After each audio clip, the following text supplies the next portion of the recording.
이번 시간에도 유넨TV에 올라온 상담 신청 글에 대한 내용을 가지고 한번 다뤄보도록 하겠습니다. 질문 내용을 간단히 살펴보면은요, 이분이 농업에 종사하시는 56년생의 여자분이신데 지인 차량, 가해 차량, 화물 차량에 타고다 사고를 입으신 것 같습니다. 주차된 트랙터 운전석 뒷바퀴를 운전 부주의로 충격을 함으로 인해 가지고 그게 탑승했던 피해자분이 모친께서 조석에 동승했다가 이제 사고를 입으셨네요. 그런데 지금 이 건을 보니까 가해 차량이 책임보험밖에 들지 않는 무보험 차량에 지금 사고를 입으셨습니다. 그래서 형사합의를 지금 했는데 이 책임보험만 가입돼 있다 보니까 아무래도 전체적인 피해 보상 문제에서 문제가 될 수 있겠죠. 부상 정도를 보니까 외상성 경막다 출혈과 전두골 골절 폐쇄성, 그 다음에 안아 저부골절 폐쇄성 이렇게 해서 머리 쪽을 심하게 다쳐가지고 머리 쪽 개두술과 2개월 성형수술까지 시행을 한 상태입니다. 사고 이후에 지금 가해 차량의 대리인이라는 그 변호사 측의 사무장하고 가해자하고 그 다음에 피해자 측에서도 책임보험밖에 가입 안 된 차량이기 때문에 무보험자 상해보험을 가입함으로 인해 가지고 피해자 측에서도 손해사정사를 위임을 한 것 같습니다. 그래서 이제 가해자 측과 피해자 측에 형사합의를 먼저 해야 되기 때문에 장측에서 이제 입회하여서 형사를 진행했는데 형사합의금 1억과 민사합의는 별도로 한다는 합의서를 작성을 한 것으로 보입니다. 질문 내용을 한번 살펴보도록 하겠습니다.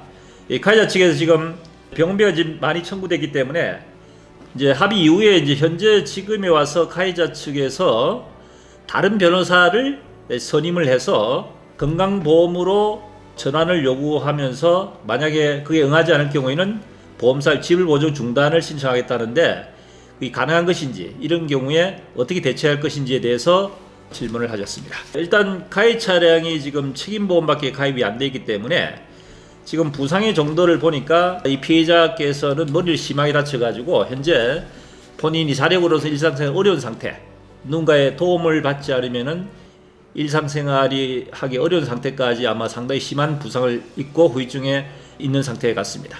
자, 이렇다면은 책임보험에 나갈 수 있는 한도에 가지고는 치료가 안 되겠죠. 그래서 아마 피해자 측의 가족들이 가입된 무보험자 상해보험으로 해서 청구를 아마 치료를 하고 있는 것 같습니다.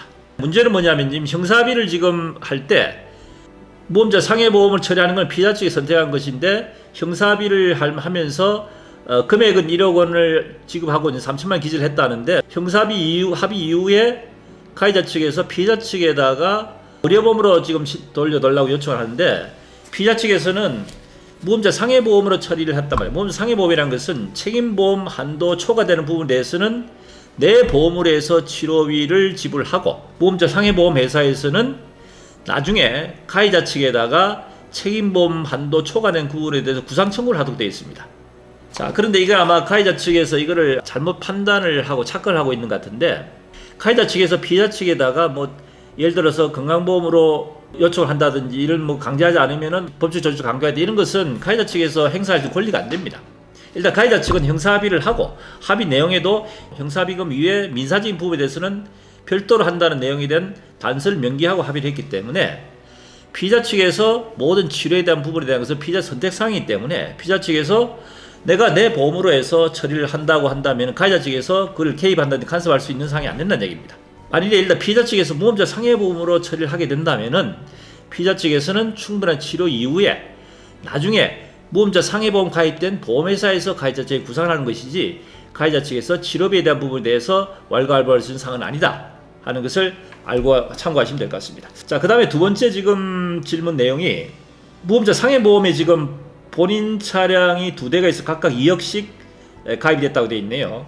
그래서 가해자 측에서 당초 약속을 지키지 않고 치료비를 못 내겠다고 해서 이런 상황까지 오게 됐기 때문에 피해자 측에서는 가해자를 상대로 손해배상 청구 소송을 하고 싶은데 과연 이게 가능한지 향후에 보험사를 상대로 해서 또는 가해 상대로 어떻게 지금 대처를 해야 될지에 대해서 궁금해 하셨습니다.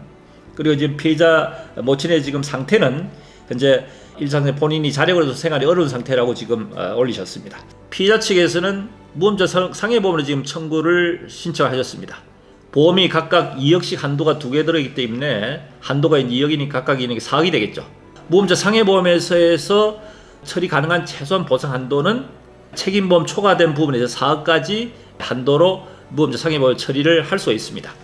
자, 그런데 피자 측에서는 지금 가해자 측의 행위가 괘씸하기 때문에 가해자 측 상대로 해서 보상 손해배상 청구 소송까지도 지금 생각을 하고 있는데, 청구 소송을 제기하는 방법이 있습니다만 청구를 하는 경우에는 소송을 누굴 상대로 하냐면 무음자 보험을 상대로 해서 소송을 제기할 수 있는 방법이 하나 있고요, 가해자를 상대로 해서 직접적인 소송을 제기하는 방법이 있습니다. 근데 이것이 서로 다릅니다.